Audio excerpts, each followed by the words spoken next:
கர்த்தருடைய பரிசுத்த நாமத்திற்கு மகிமை உண்டாவதாக. தேவன் அருளிய மினிஸ்ட்ரி மூலமாக உங்களோடு தொடர்பு கொள்வதிலும் இந்த மகிழ்ச்சி அடைகிறோம். இன்றைக்கும் இந்த நாளிலும் தேவன் நமக்கு கொடுக்கிற வார்த்தை அப்போஸ்தலர் 7ஆம் அதிகாரம் 10ஆம் வசனம். தேவனோ அவனோட கூட இருந்து எல்லா உபத்திரவங்களினின்றும் அவனை விடுவித்து எகிப்தின் ராஜாவாகிய பார்வோன் சமூகத்திலே அவனுக்கு கிருபையையும் ஞானத்தையும் அருளினார். அந்த ராஜா அவனை எகிப்து தேசத்திற்கும் தன் வீடனைத்திற்கும் அதிகாரியாக ஏற்படுத்தினான். ஹல்லேலூயா. கிறிஸ்தவுக்குள் பிரியமானவர்களே, கர்த்தருடைய வார்த்தை கூறுகிறது, தேவனோ அவனுடனே கூட இருந்து எல்லா உபத்திரவங்கள் என்றும் அவனை விடுவித்து என்று பார்க்கிறோம். பிரியமானவர்களே, தேவன் யோசேப்போட கூட இருக்கிறார். யோசேப்பின் வாழ்க்கையிலே உபத்திரவங்கள் வந்தது. அந்த எல்லா உபத்திரவங்கள் நின்றும் அவன் விடுவிக்கப்பட்டான் என்று பார்க்கிறோம். ஹல்லேலூயா. வேதத்தில் நாம் பார்க்கும் பொழுது ஆதியாகமம் 37ஆம் அதிகாரத்திலே யோசேப்பை குறித்து நாம் அறிந்து கொள்ள முடிகிறது. யாக்கோபுக்கு முதிர் வயதிலே யோசேப்பு பிறந்ததினாலே அவன் எல்லா குமாரரை பார்க்கிலும் யோசேப்பை அதிகமாய் நேசித்தான் என்று பார்க்கிறோம். அவனுக்கு பல வர்ணமான அங்கிகளை செய்வித்தான் என்று பார்க்கிறோம். பிரியமானவர்களே, சகோதரர் எல்லாரிலும் அவனை அதிகமாய் நேசித்ததினாலே அங்கே சகோதரர்கள் யோசேப்பு மீது பொறாமை கொள்கிறார்கள், பகைக்கிறார்கள். யோசேப்பு சொப்பனம் கண்டு அதை தன் சகோதரருக்கு அறிவித்த போது இன்னும் அதிகமாய் பகைத்தார்கள் என்று நாம் அங்கே வாசிக்கிறோம். ஹல்லேலூயா. யோசேப்பின் வாழ்க்கையிலே 17 வயதிலே தன் சகோதரோட கூட ஆடுகளை மேய்த்து கொண்டிருந்தான். அவர்கள் செய்த தவறுகளை தன் தகப்பனுக்கு அவன் சொல்லி வருவான். தன் சகோதரர்கள் துன்மார்க்கமான வாழ்க்கை வாழ்ந்ததை யோசேப்பு தகப்பனிடம் சொல்லி வருகிறதை நாம் பார்க்க முடிகிறது. பிரியமானவர்களே, சகோதரர்கள் யோசேப்பின் மீது பொறாமை கொள்கிறார்கள். யோசேப்பை கொலை செய்ய வேண்டும் என்று சதி ஆலோசனை பண்ணுகிறார்கள். அதன் பின்பாக குழியிலே தூக்கி போடுகிறார்கள். அதன் பின்பாக மீதியானரிடம் 20 வெள்ளி காசுக்கு விற்று போட்டார்கள் என்று பார்க்கிறோம். பிரியமானவர்களே, யோசேப்பின் வாழ்க்கையிலே உபத்திரவங்கள், நெருக்கங்கள், பாடுகளின் வழியாக அவர் கடந்து செல்கிறார். பிரியமானவர்களே, இன்றைக்கு ஒருவேளை உங்களுடைய வாழ்க்கையில் கூட உபத்திரவங்களோடு, பாடுகளோடு நீங்கள் வாழ்ந்து கொண்டு இருக்கலாம். தேவன் உங்களோடு கூட இருக்கிறார். உங்கள் வாழ்க்கையில் உள்ள உபத்திரவங்களை, பிரச்சனைகளை எல்லாவற்றையும் அவர் மாற்றுவார். ஹல்லேலூயா. ஒருவேளை குழியில் கிடக்கிற ஒரு நிலைமையிலே நீங்கள் இருக்கலாம். கர்த்தர் உங்களை தூக்குகிறவராய் இருக்கிறார். அவர் உங்களுடனே கூட இருக்கிறார். ஹல்லேலூயா. மீதியானர்கள் யோசேப்பை போத்திபாரிடம் விற்று போட்டார்கள். பிரியமானவர்களே, யோசேப்பின் வாழ்க்கையிலே பல பாடுகள், உபத்திரவங்களை அவர் அனுபவித்தார். யோசேப்பு எகிப்துக்கு கொண்டு போகப்பட்டார். அவருடைய வாழ்க்கையிலே கர்த்தர் அவரோட கூட இருந்தார். யோசேப்போட கூட கர்த்தர் இருந்தார் என்று நாம் பார்க்கிறோம். போத்திபார் என்னும் எகிப்து தேசத்தான் யோசேப்பை இஸ்மவேலரிடத்திலிருந்து விலக்கி வாங்கினான் என்று பார்க்கிறோம். பிரியமானவர்களே, ஒருவேளை இன்றைக்கு உங்களுடைய வாழ்க்கையில் கூட அடிமைத்தனத்தில் நீங்கள் வாழ்ந்து கொண்டு இருக்கலாம். கர்த்தர் உங்களை விடுதலை ஆக்குவார். ஹல்லேலூயா. வேதத்தில் நாம் வாசிக்கிறோம்.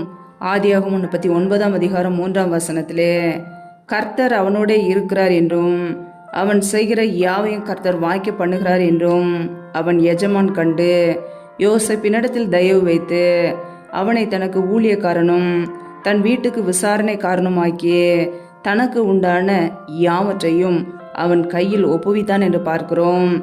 பிரியமானவர்களே, எகிப்து தேசத்துக்கு அடிமையாய் கொண்டு போகப்பட்ட யோசேப்பின் வாழ்க்கையிலே எஜமானுடைய தயவு அவனுக்கு கிடைக்கிறது.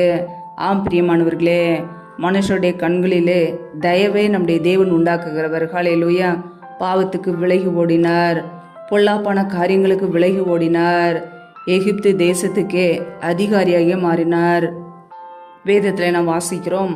ஆதியாகமம் 39ஆம் அதிகாரம் 9ஆம் வசனத்திலே, இப்படி இருக்க நான் இத்தனை பெரிய பொல்லாங்குக்கு உடன்பட்டு தேவனுக்கு விரோதமாய் பாவம் செய்வது எப்படி என்று அங்கே யோசேப்பு பாவத்துக்கு, பொல்லாங்குக்கு விலகி ஓடினார். பிரியமானவர்களே, பொல்லாங்கான காரியங்களுக்கு விலகி வாழும்போது கர்த்தர் ஞானத்தை கொடுக்கிறார். அவருடைய கிருபைகளை கொடுக்கிறார். யோசேப்புக்கு ஞானத்தை கொடுத்தார். கிருபைகளை அளித்தார் என்று நாம் பார்க்கிறோம். அந்த ராஜா அவனை எகிப்து தேசத்திற்கும் தன் வீடனைத்திற்கும் அதிகாரியாக ஏற்படுத்தினான். பொய்யான குற்றம் சாட்டப்பட்டு சிறைச்சாலையிலே பாடுகளை அனுபவித்தான். ஆனாலும் முடிவிலே அவன் உயர்வுகளை பெற்றுக்கொண்டான். எகிப்து தேசத்துக்கு அதிகாரியாக தேவன் அவனை மாற்றினார். ஆம் பிரியமானவர்களே, இன்றைக்கு ஒருவேளை நெருக்கப்பட்ட ஒரு நிலைமையில நீங்கள் இருக்கலாம், பாடுகளோடு வாழ்ந்து கொண்டு இருக்கலாம். தேவன் உங்களுடைய வாழ்க்கையில் உள்ள எல்லா உபத்திரவங்களையும் அவர் மாற்றுவார். நீதிமானோ நெருக்கத்திலிருந்து நீங்குவான். நம்முடைய வாழ்க்கையிலே தேவனுக்கு பிரியமுள்ள ஒரு வாழ்க்கை வாழ்கிறோமா?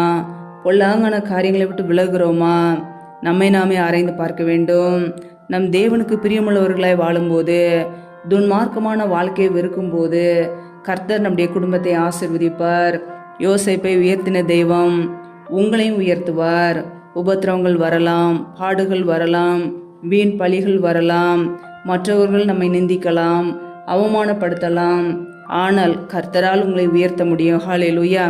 நாம் பொல்லாங்கான காரியங்களுக்கு விலக வேண்டும். கர்த்தருக்கு பிரியமுள்ளவர்களாய் வாழ வேண்டும். கர்த்தர் நம்மை நிச்சயமாய் உயர்த்தி ஆசீர்வதிப்பார். ஹல்லேலூயா. கர்த்தர் தாமே உங்களை ஆசீர்வதிப்பாராக. ஆமேன். நம்மை நாமே தெய்வ சமூகத்திலே தாழ்த்தி அர்ப்பணித்து ஜெபிப்போம். ஜெபம். எங்களை அதிகமாய் நேசிக்கிற எங்கள் அன்பின் பரலோக தகப்பனே, எம்மை துதிக்கிறோம், ஸ்தோத்திரிக்கிறோம் அப்பா. இந்த புதிய நாளை காண செய்த கிருபைக்காக நன்றி அப்பா. இந்த புதிய நாளிலும் புதிய கிருபைகளை கொடுங்க. உடைய வல்லமையினால் நிரப்புங்க. எல்லாவற்றையும் உடைய கரங்களிலே தாழ்த்துக்கிறோம்.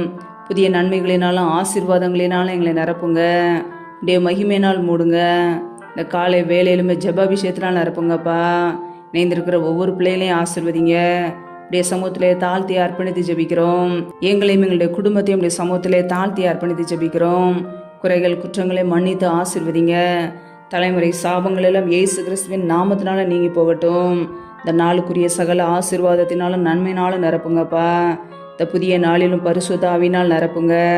அக்னி அபிஷேகத்தினால் நிரப்புங்க. அன்பின் ஆவியினால் நிரப்புங்க. கல்வாரி அன்பினால் எங்களை நிரப்புங்கப்பா. கிருபை வரங்களினால் நிரப்புங்க. புதிய எண்ணெயினால் எங்களை அபிஷேகம் பண்ணுங்கப்பா. உங்களுடைய இருதய மனக்கண்கள் திறக்கப்படட்டும். இரவும் பகலும் வேதம் வாசிக்க என்னுடைய மனக்கண்களை திறந்து தாங்க. நாங்கள் செய்கிற வேலைகளை, தொழில்களை, வியாபாரங்களை ஆசீர்வதிங்கப்பா. கைகளின் கிரிகளை பெருக பண்ணுங்க. கிறிஸ்துவுக்குள் உன்னத மண்டல சகல ஆசீர்வாதத்தினால் எங்களை நிரப்புங்கப்பா. இயேசு கிறிஸ்துவின் இரத்தத்தினால், இயேசு கிறிஸ்துவின் நாமத்தினால் வானம் திறக்கப்படட்டும். வானத்தின் பலகணிகளை திறந்து சம்பூரணமாய் திருப்தியாய் எங்களை ஆசீர்வதிங்கப்பா. இந்த நாளிலும் உடைய பாதுகாப்பு எங்களோடு கூட தங்கியிருக்கட்டும். பிரயாணங்களிலே போகும்போது வரும்போது பாதுகாத்து கொள்ளுங்கப்பா. இந்த நாள் முழுவதும் எங்களோடு கூட தங்கிருங்க. என்னென்ன காரியங்களிலே பிள்ளைகள் முயற்சி எடுக்கிறார்களோ எல்லாவற்றையும் வாய்க்க பண்ணுங்கப்பா. கைகளின் பிரயாசங்களை பல மடங்காக பெருக பண்ணுங்க. யாரெல்லாம் கடன் பிரச்சனையிலே உபத்திரவத்திலே கண்ணீரோடு வாழ்கிறார்களோ கர்த்தர் அவங்களுடைய வாழ்க்கையில் உள்ள எல்லா உபத்திரவங்களையும் நீக்கி பிள்ளைகளை உயர்த்துங்க. கடன் கொடுக்கிறவர்களாக மாற்றுங்கப்பா. யாரெல்லாம் பலவீனத்தோடு வியாதியோடு கஷ்டப்படுகிறார்களோ கர்த்தர் அவர்களை தொட்டு சுகமாக்குங்கப்பா. நம்முடைய கரங்களிலே தாழ்த்துக்கிறோம், முற்றிலுமாக அர்ப்பணிக்கிறோம். கர்த்தரை எங்களை கரும்பிடித்து வழிநடத்த போகிற கிருபைக்காக உமக்கு ஸ்தோத்திரம். இணைந்து ஜெபிக்கிற ஒவ்வொரு குடும்பங்களையும் அளவில்லாமல் ஆசீர்வதிங்க. புதிய நன்மைகளையும் புதிய கிருபைகளையும் கொடுத்து ஆசீர்வதித்து வழி நடத்துங்க. எல்லா துதி கன மகிமை எல்லாமும் ஒருவருக்கே செலுத்துகிறோம். இயேசு கிறிஸ்து மூலம் ஜெபிக்கிறோம் ஜீவனுள்ள நல்ல பிதாவே. ஆமேன். கர்த்தர் தாமே உங்களையும் உங்கள் குடும்பங்களையும் ஆசீர்வதிப்பாராக. ஆமேன்.